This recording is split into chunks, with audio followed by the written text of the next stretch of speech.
Das heutige Phoenix-Tagesgespräch mit dem Bundestagspräsidenten Wolfgang Schäuble von der CDU hier aus dem Konrad-Adenauer-Haus in Berlin. Herzlich willkommen bei uns, Herr Schäuble.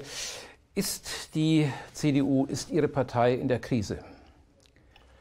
Naja, das Problem ist, wir haben im Moment in unserer Demokratie eine etwas krisenhafte Zuspitzung durch die Vorgänge in Thüringen. Ich bin ja Bundestagspräsident, also ich muss ja ein bisschen auf die Aufgabe meines Amtes achten. Sie sind auch CDU-Politiker. Ich bin auch CDU-Politiker, aber in der Öffentlichkeit bin ich in erster Linie Bundestagspräsident. Was mich am meisten stört, ist, dass die Institutionen unserer parlamentarischen Demokratie Schaden leiden. Denn die Art, wie mit Wahlen, mit gewählten Abgeordneten, mit der Wahl eines Ministerpräsidenten, also eines Verfassungsorgans, umgegangen worden ist, das ist nicht angemessen in unserer parlamentarischen Demokratie. Und das ist die größte Gefahr. Die Demokratie lebt davon, dass wir die Verfahren und die Institutionen respektieren. Das gilt für alle und dagegen ist in Erfurt vielfältig verstoßen worden. Man muss aber auch in Berlin darauf achten, Abgeordnete sind ihrem Gewissen verpflichtet. Sie sind nicht weisungsgebunden. Und deswegen kann niemand in Berlin beschließen, wie Abgeordnete im Thüringer Landtag sich zu verhalten haben. Allerdings die Abgeordneten im Thüringer Landtag haben eine eigene Verantwortung und der müssen sie sich stellen. Ich würde auf diesen Aspekt gerne im Verlauf des Interviews noch mal zurückkommen. Zunächst aber gerne noch mal wegen der CDU weiterfragen. Man hat ja jetzt auch Ihre Parteivorsitzende aus der Partei heraus kritisiert, sie hätte nicht entschieden genug agiert, sie hätte sich letztendlich auch nicht durchgesetzt. Wie sehr ist die Stellung der Parteivorsitzenden? Das weiß ich, nein, das hat mit der Stellung der Parteivorsitzenden nichts zu tun, sondern Abgeordnete sind an Weisungen nicht gebunden. Darauf muss ich als Parlamentspräsident schon großen Wert legen. Sie hat ja klar gesagt, vor der Wahl, wovor sie warnt und was sie empfiehlt, nicht zu tun. Aber wenn der Empfehlung nicht gefolgt wird, dann kann man das nicht der Vorsitzenden anlasten, sondern dann müssen diejenigen, die eben in ihrer eigenen Entscheidung eine Entscheidung getroffen haben, dafür die Verantwortung tragen, übernehmen. Man muss das aber respektieren, so ist die Demokratie und deswegen ist es ziemlich unsinnig, aus einer schwierigen Lage in Thüringen, die hat viele Ursachen, jetzt ein Problem der Vorsitzenden der Bundesparteien in Berlin zu machen. Das gilt für alle Parteien, aber es gilt natürlich in besonderer Weise auch für die CDU. Kann ich jetzt aus Ihrer Antwort schließen, dass es der CDU in Thüringen ziemlich egal war, was das für Folgen hat oder welchen Schaden das auch anrichtet für die CDU außerhalb Thüringens auf der Bundesebene wie bei den anderen Landesverbänden? Herr Kehler, dafür haben Sie in mir den falschen Gesprächspartner. Ich kann nur sagen, Abgeordnete sind nicht an Weisungen gebunden.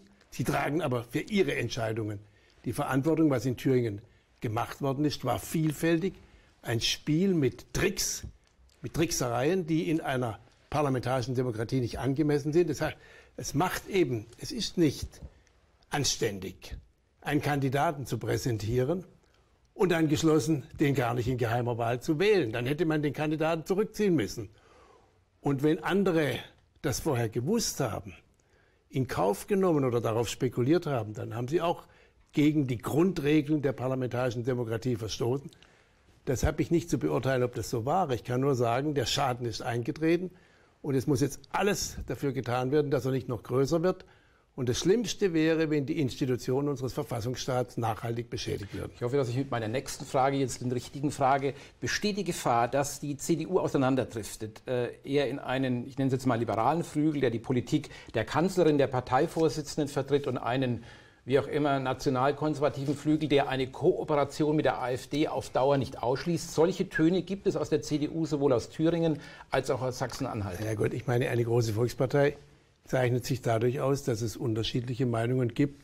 Und da wir alle nicht im stillen Kämmerlein agieren, gibt es solche Töne aus großen Volksparteien, unterschiedliche.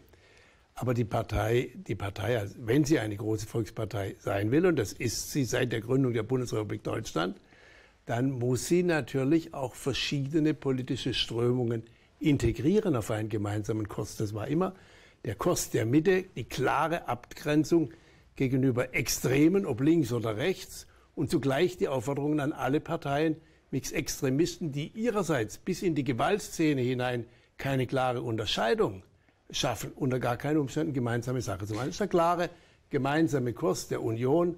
Deswegen hat sie die großen Leistungen in 70 Jahren für unsere Demokratie erbracht. Und diesen Kurs muss sie weitergehen. Deswegen darf man sie auch nicht aufspalten in einzelne Flügel und das, was Sie der Bundeskanzlerin oder auch der jetzigen Parteivorsitzenden Annegret Kramp-Karrenbauer unterstellen, das trifft einfach nicht mit der Wirklichkeit überein. Jetzt würde man ja Bodo Ramelow auch in der CDU kaum als Extremisten bezeichnen. Sie reden von der breiten Aufstellung der Volkspartei CDU. Schließt das mögliche Kooperation mit der Linken in Zukunft ein? Naja gut, wir haben in Thüringen ein Wahlergebnis bei der Landtagswahl. Das muss einem nicht freuen, aber man muss es respektieren, das eben besagt, AfD und Linkspartei zusammen haben die Mehrheit der Mandate. Nach den Grundrechenarten gibt es damit ohne eine der beiden Parteien keine Mehrheit im thüringischen Landtag. Das ist einfach schlichte Rechenkunst. Und wenn das so ist, aber eine Regierung trotzdem sein muss, dann müssen alle Parteien natürlich darüber nachdenken, wie ermöglichen wir eine Regierung. Deswegen wird es bei der stärkeren Aufsplitterung der Parteienlandschaft, die wir ja auch im Bundestag haben, werden wir uns wahrscheinlich auch daran gewöhnen müssen, dass es Minderheitenregierungen gibt. Es ist niemand gezwungen, Herrn Ramelow zu wählen. Aber es muss einen Weg geben, dass es eine regierungsfähige Mehrheit gibt. Die Verfassung trifft dafür Vorkehrungen. Im dritten Wahlgang reicht notfalls auch eine relative Mehrheit. Aber dann darf man eben nicht solche Tricksereien machen, wie sie in Erfurter Landtag vorgekommen sind. Jetzt würde ich Sie gerne in Ihrer Funktion als Bundestagspräsident fragen. Sie haben es gerade ja schon mehrfach angedeutet. Was macht das mit der Demokratie, wenn eine Partei wie die AfD die parlamentarischen Regeln in ihr Gegenteil verkehrt? Sie hat ja nicht nur letzte Woche einen politischen Gegner gewählt zum Ministerpräsidenten, obwohl sie einen eigenen Kandidaten im Rennen hat. Sie hat ja jetzt sogar angekündigt, dass sie ihren allergrößten Gegner, nämlich Bodo Ramelow, bei einer Wiederauflage der Ministerpräsidentenwahl wählen will. Was macht das mit der Demokratie? Ja, da hat sie allerdings wohl gesagt, das habe sie nicht ernst gemeint, sondern als... Herr Gauland hat das ja geraten. Okay, wie auch immer. Es ist auch nicht meine Sache. Ja. Wissen Sie, was das der Demokratie macht, das hängt an der Demokratie.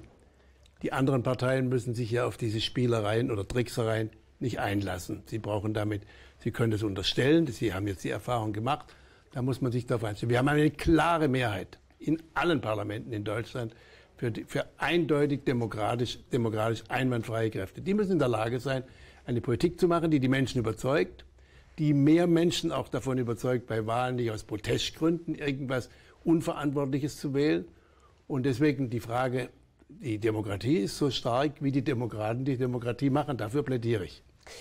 Der Bundestagspräsident hat politisch sicherlich nie ein leichtes Leben. Im Moment gibt es noch ein weiteres Problem, Stichwort Wahlrechtsreform.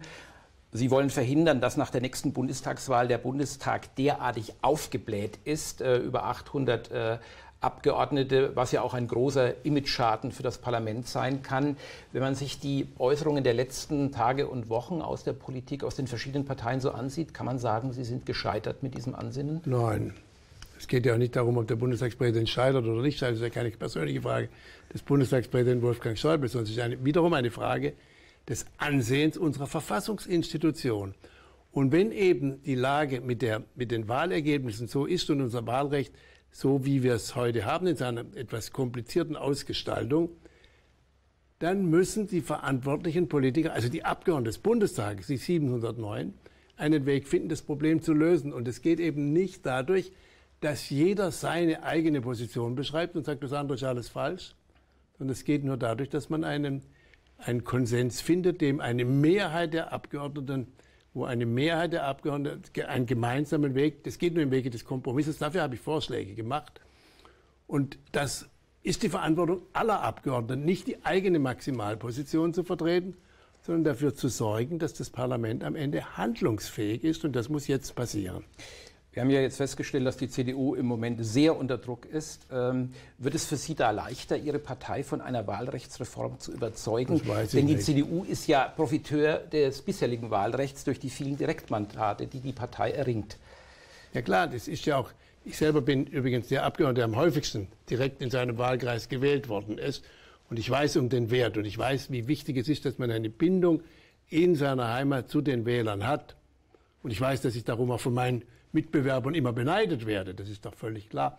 Das darf man ja nicht kleinreden. Ich habe noch einmal, wenn wir bei der gegebenen Situation, die jeder kennt, eine Lösung für das Problem finden müssen, das ist unstreitig, dann kann jeder nicht nur auf seiner Position beharren, dann muss jeder die Position des anderen ein Stück weit respektieren und auf der Grundlage muss man dann im Wege des Kompromisses, also jeder gibt ein wenig nach, einen Ausgleich finden. Anders geht's nicht.